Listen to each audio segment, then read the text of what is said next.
Presidente Nelsinho Trade, ilustre relator, meu também presidente Arlindo Sinaglia, eu, antes de fazer alguns comentários sobre o conteúdo do acordo, gostaria de fazer uma consideração de ordem política geral. Acho que não deve existir nenhuma dúvida sobre a importância do comércio exterior, das relações comerciais entre as nações. Isso é o que move o mundo todo o tempo.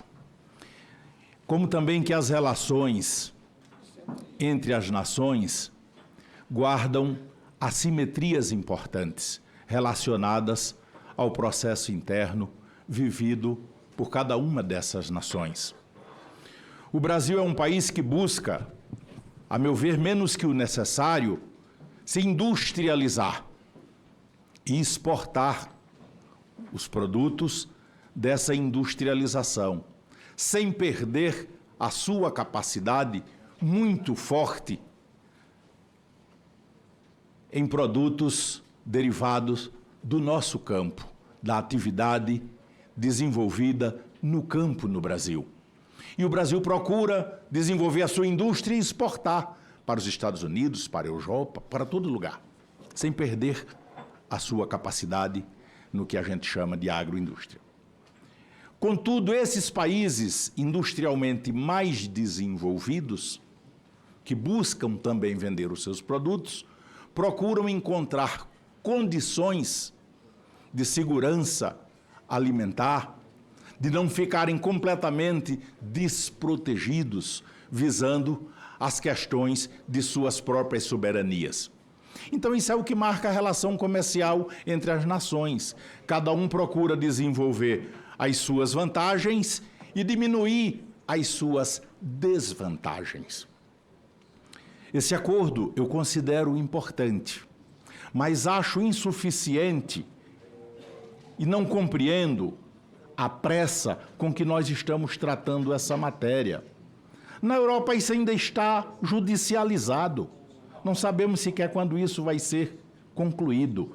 E não devemos retirar de nós mesmos o tempo suficiente para debatermos o assunto, que não deve ficar só aqui e nem só no Congresso Nacional. Deve ser debatido na sociedade brasileira, porque, ao final, o Brasil precisa ter uma agenda para enfrentar essa agenda, para não chegar em desvantagens nos prazos estabelecidos nos acordos.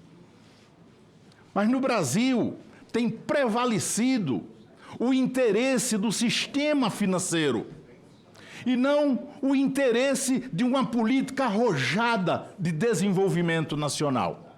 Anos atrás, o Tribunal de Contas determinou que os bancos públicos devolvessem ao Tesouro 200 bilhões de reais,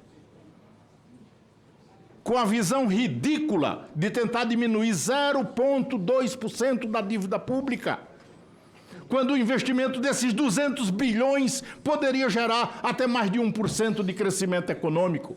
Agora há pouco o Tribunal de Contas se apresenta de novo, tentando proibir o FNDCT de fazer empréstimos abaixo da Selic, julgando isso um subsídio oculto. Então veja que mentalidade.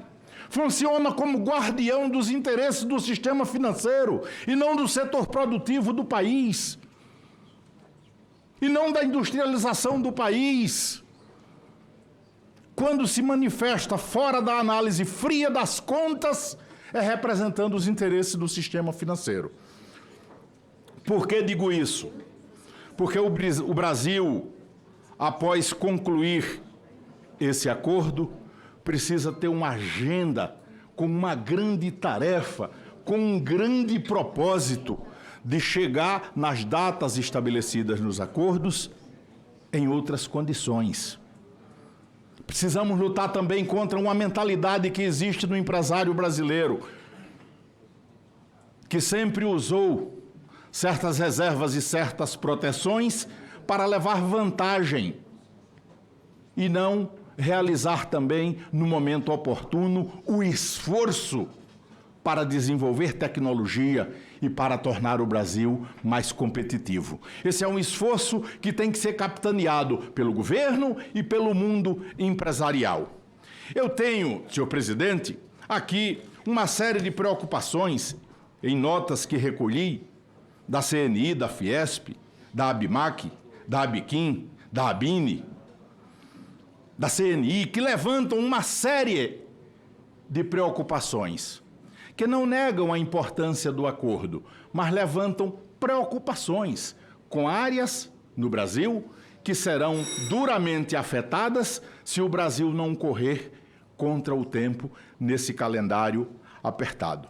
Por isso, senhor presidente, sem conseguir desenvolver o que pretendia e considerando o debate havido aqui insuficiente, não tenho a mesma pressa que as senhoras e os senhores revelam. Eu não pretendo frustrá-los, mas quero apresentar um pedido de vista. Não considerem isso um prejuízo. Isso vem em favor de mais debate.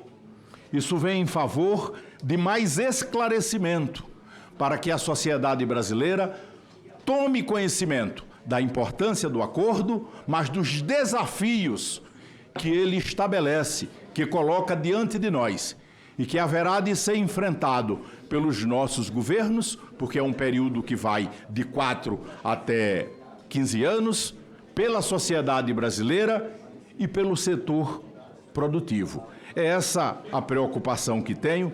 Fiz um voto em separado, mas há uma série de questões novas apresentadas, inclusive trazidas no relatório e no voto muito importante apresentado pelo deputado Arlindo Quinalha, mas como todos sabem, é um acordo com 4.000 páginas e que é necessário um pouco mais de tempo de debate. Não considerem isso ruim para este fórum.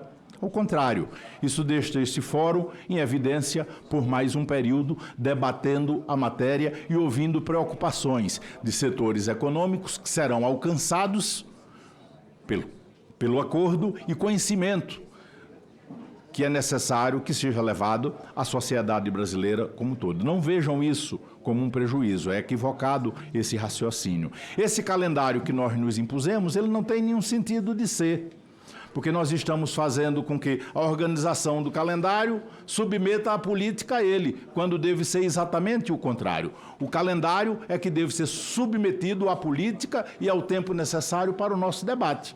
Até porque isso não será concluído agora. Na Europa isso ainda está judicializado, não é? Então eu acho que alguns dias a mais não fará mal nenhum, ao contrário, trará mais pessoas para esse debate e o debate mais rico preparará melhor o Brasil para enfrentar os desafios do acordo Mercosul-União Europeia. É isso, presidente. Muito obrigado pela paciência. Vossa Excelência fez o pedido de vista.